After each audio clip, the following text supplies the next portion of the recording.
সবাইকে ঈদ মোবারক। দেখতে দেখতে আরো একটি আনন্দের দিন, ত্যাগের দিন, পবিত্র ঈদুল আজহা আমাদের মাঝে চলে এলো। ঈদের সকালটা মানেই তো অন্যরকম একটা ব্যস্ততা, আর মায়েদের জন্য সেই ব্যস্ততা শুরু হয় একদম ভোর থেকে। আজ সকাল সকাল আমার ২ মেয়ে শাহারিন আর সৌরিনকে প্রথমে নাস্তা খাইয়ে নিলাম, তারপর ওদের পছন্দের নতুন জামা দুটো পরিয়ে নিলাম। নতুন জামা গায়ে দিয়ে ওদের মুখে সেই হাসিটা দেখলে সত্যি সারাদিনের সব ক্লান্তি নিমিষে হারিয়ে যায়। জামা পরানো শেষ হতে না হতেই শুরু হয়ে গেল ওদের আসল ঈদ।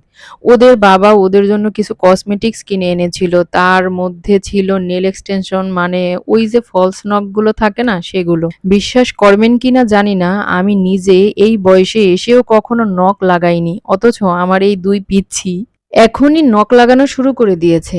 এত ছোট মানুষ কিন্তু এখনই এত কসমেটিক্স এর নাম জানে, এত কিছু বোঝে যেগুলো আমরা ওদের বয়সে চিন্তাও করতে পারতাম না। মানে কি বলবো, যুগের পরিবর্তন বোধহয় একেই বলে। ওদের এই পাকা পাকা কথা আর সাজগোজের দুষ্টুমি দেখতে দেখতে সকালের বেশ কিছুটা সময় কেটে গেল। আসলে ভাবুন যে এখনকার বাচ্চারা যতটা বোঝে আমরা কি আসলে এতটা বুঝতাম না। তো কি করব, মুখে রাগ দেখালেও মনে মনে ওদের এই আনন্দ দেখে বুকটা ভরে যাচ্ছিল। বাচ্চাদের দুষ্টামি একটু থামিয়ে এবার নামলাম আসল দায়িত্বে। কোরবানি শেষ করে বাসায় মাংস চলে এসেছে। ঈদের দিনে এই কাজটা অনেক বড় একটা দায়িত্ব। মাংসগুলো খুব সুন্দর করে গুছিয়ে পরিমাপ মতো ভাগ করে নিলাম। আমাদের ইসলামের নিয়ম অনুযায়ী আত্মীয়স্বজন আর গরিব দুঃখীদের হক সবার আগে। তাই সবার ভাগগুলো আলাদা করে বুঝিয়ে দিয়ে আমাদের নিজেদের অংশের মাংসগুলো জলদি ফ্রিজে গুছিয়ে রাখলাম। কাজগুলো শেষ করে দুপুরে খাওয়া-দাওয়া করতে করতে বেশ বিকাল হয়ে গেল।